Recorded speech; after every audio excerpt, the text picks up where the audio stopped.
Donc, nous sommes ici avec une de mes élèves, Kissina Medium Imanha.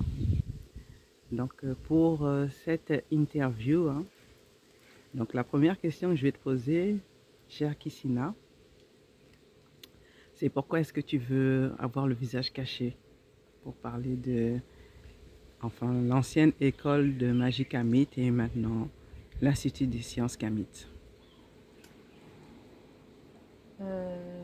Je préfère visage caché parce que je suis le guide de mes ancêtres.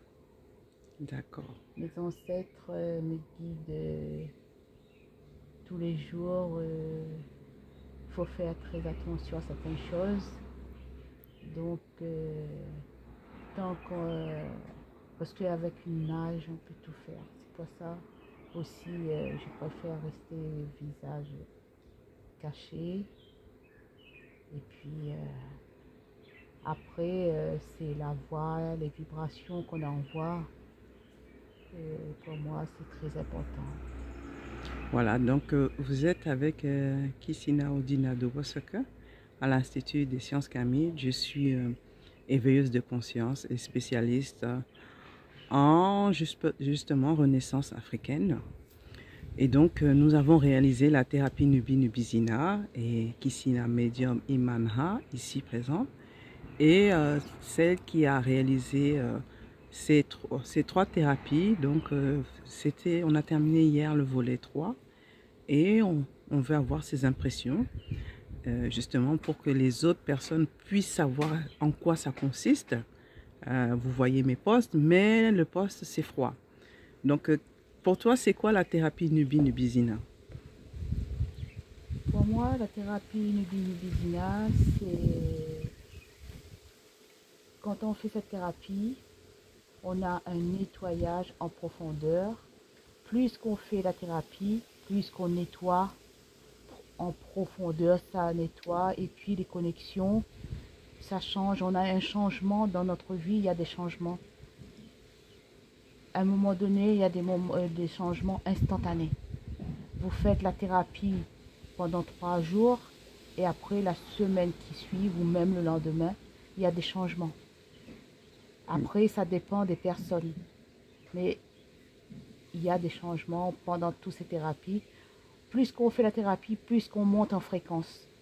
Et plus qu'on monte en fréquence, plus qu'on est en connexion avec nos ancêtres glorieux, méritants. Et on est en connexion aussi avec nous-mêmes. On a plus de confiance. Moi, pendant tout le processus de cette thérapie, j'ai eu plus de confiance en moi, plus de l'estime aussi de moi-même. Et puis, il y a beaucoup de choses, des connexions avec mes ancêtres, même avec les ancêtres glorieux des autres personnes. C'est quand une personne me parle, les ancêtres m'envoient des messages et puis voilà, je les transmets. Et après, c'est toujours un conseil quand je transmets des messages des ancêtres. Ils vous donnent toujours des conseils. Après, c'est à vous de faire le choix. Et après, si parfois il y a certaines personnes qui ne suivent pas ces conseils, c'est à eux de prendre leurs responsabilités. Tout à fait, oui. On est à l'ère où chacun prend ses responsabilités. Et je voulais que tu me résumes, par exemple, la première thérapie Nubi Nubizina, qu'est-ce que ça t'avait apporté? Et la deuxième et celle d'hier, la troisième, exactement. La première thérapie, ça m'a apporté de faire un travail encore plus en profondeur sur moi-même. Et après, pour la deuxième thérapie, il y a des capacités qui se réveillent, qui a réveillé en moi-même. Il y a beaucoup de choses qui réveillent en nous, mais nous, on ignore.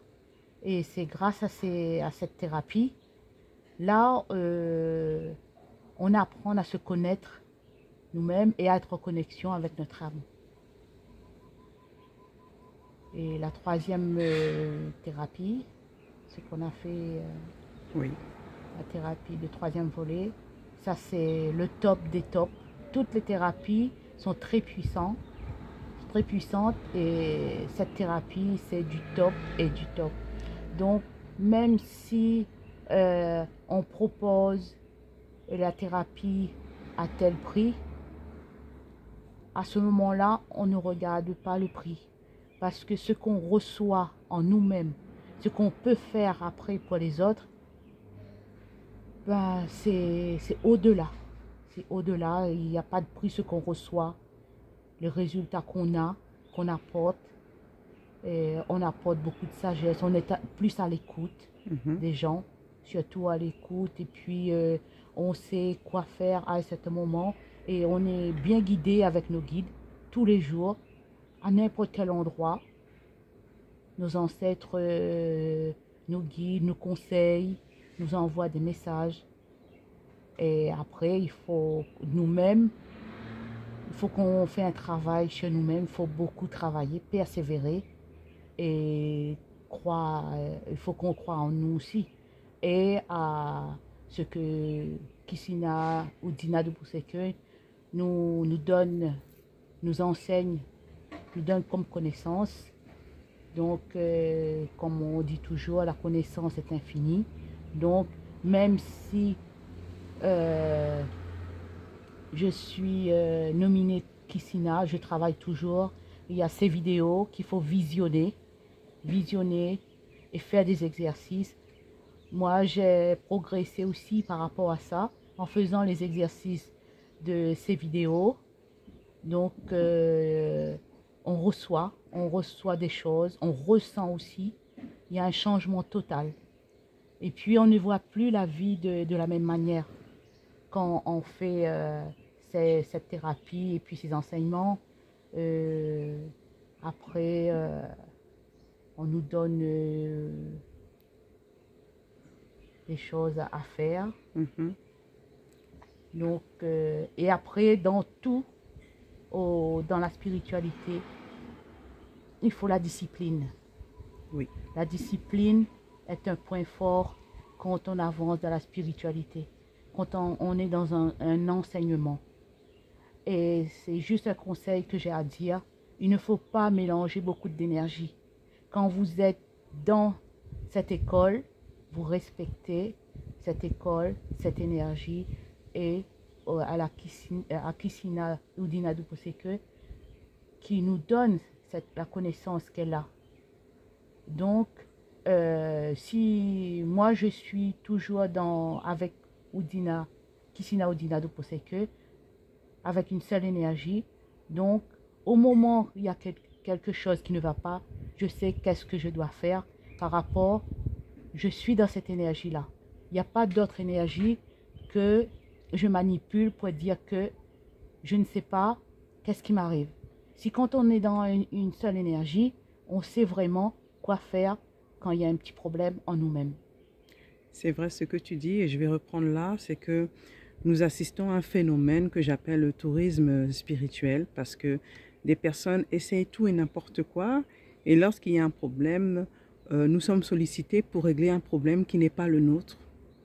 Donc une accumulation de beaucoup d'énergie, ça peut être néfaste, voire fatal pour le corps, pour l'être humain et il y va de la santé mentale aussi.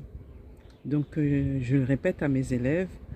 Et bon, on a eu des cas où justement ce n'était pas écouté, mais bon, là les personnes prennent leurs responsabilités.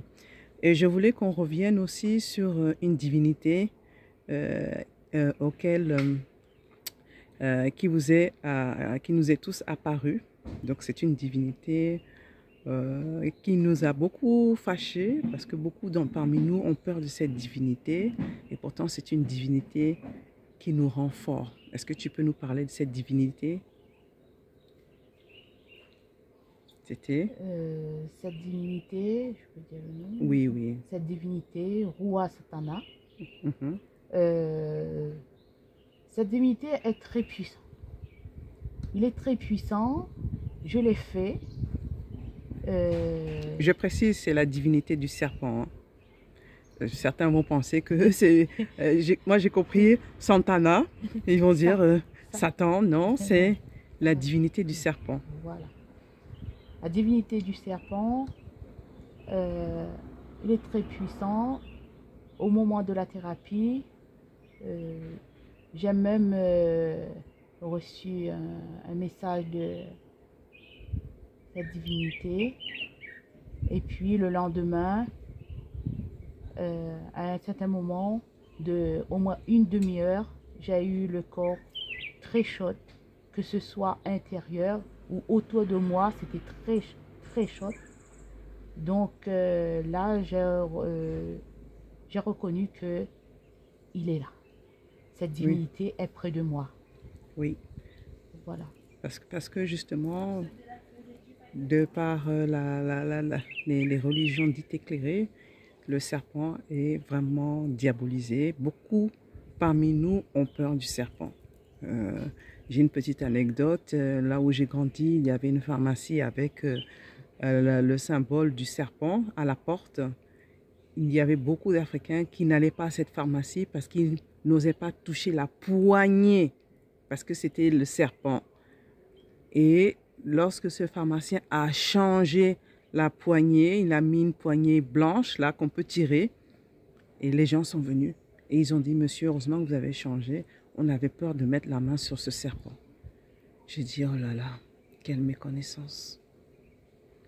Hein?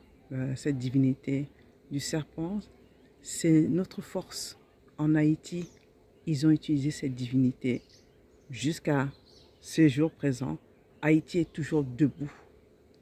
Tornade, pas tornade, restrictions budgétaires, sanctions.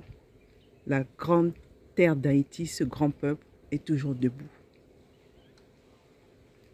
Voilà, donc je te remercie vraiment pour t'être livré à nous, parce que c'est pas facile de parler de spiritualité africaine. Donc les personnes qui sont intéressées, tu veux ajouter quelque chose? Et puis une dernière chose que je voulais ajouter pour les personnes qui n'osent pas de venir dans cet institut, il faut oser. Et puis du moment que après on a confiance en nous, on a confiance à la personne qui nous enseigne. Donc voilà, tout se passe très bien. Et moi, je suis fière d'être dans cette école. Mes ancêtres m'ont guidée et je leur remercie. Et je remercie aussi toutes les divinités, tous les rituels que j'ai faits, que j'ai intégré leur énergie. Et juste un conseil, quand vous rentrez dans une école, comme dans cet institut, il faut aussi la discipline plus le respect. Le respect de nous-mêmes et le respect des autres. Et puis, il faut faire attention à son ego spirituel. Quand on rentre dans un institut ou dans une école, ce n'est pas parce que si l'autre personne a cette capacité, toi aussi tu veux absolument avoir cette capacité. Chaque personne a sa capacité, a sa valeur. Donc, quand on est dans une école, nous sommes tous là pour apprendre, pour avoir des connaissances. Donc, il n'y a pas de niveau. Donc, on est tous dans cette école, on apprend la même chose. Sauf que c'est notre corps, le travail que nous, on a fait sur nous, c'est ça qui prime. Ou sinon, il faut être confiant, avoir confiance en eux. En parlant de la divinité du serpent, moi-même, dans la vie réelle, dans la réalité, j'ai peur du serpent. J'ai peur du serpent. Donc là, cette divinité m'a dit, la prochaine fois tu trouveras un petit serpent, n'aie pas peur. Donc là, je vais travailler sur moi là-dessus. Je pense que ça va aller avec cette divinité. J'ai confiance. Voilà, donc, et puis, avant qu'on termine avec toi, comme nous sommes en terre réunionnaise, ben, il faudra que tu parles ta langue. Un petit conseil en créole, s'il te plaît. Sans traduction. Oui. Sans traduction. Sans traduction. Ben, nous, en créole, pour dire bonjour, nous dit comment il est. Voilà. Voilà, comment il est. Casse pas la tête. Affole pas. Oui. Nous, les là. Voilà. Donc, je vais mettre à pause, comme ça, je vais faire le mot de la fin. Donc, voilà, c'était Kissina Odina de Wosoke. Donc, j'ai tenu à ce que vous ayez un témoignage. Donc, nous sommes justement à l'île de la Réunion où j'ai réalisé pour la première fois cette thérapie Nubi-Nubizina. Et justement, donc, ça a été réalisé à Saint-Paul, plus précisément à Saint-Gilles. Et je viens d'apprendre que c'était une terre justement où tout a commencé, que la colonisation française a commencé. Donc c'est là que nos ancêtres sont tombés les premiers. Et c'est là que nous réparons les âmes. Parce que cette thérapie Nubi-Nubizina sert aussi à réparer, à reconnecter ce qui a été rompu, cette fierté qui n'était plus là est revenue. Et la reconnexion avec le serpent, qui est une divinité de la transformation. Donc beaucoup de choses vont se dérouler dans cette île. Donc vous serez témoins. Et voilà, et c'est le mot de la fin. Donc n'hésitez pas à vous inscrire. Je vais laisser en barre d'infos un lien. Et je propose aussi d'autres thérapies. Donc l'Institut des sciences kamites est vraiment ouvert. Donc pour le moment, ça se passe en ligne. Mais plus le temps va passer, donc on va mettre ça en présentiel. Et puis, lorsque vous aurez beaucoup d'argent pour moi, donc vous pourrez m'inviter pour faire des thérapies Nubi-Nubizina familiales. Donc voilà, donc je peux aussi m'adresser à un groupe spécifique ou une communauté. Donc si par exemple il y a toute une communauté ou tout un village qui peut justement avoir envie de faire cette thérapie pour soigner tout le monde en même temps, ce serait d'autant mieux. Et voilà. Donc, Maba Mabaza à tous. Merci. Et le serpent, c'est notre fierté.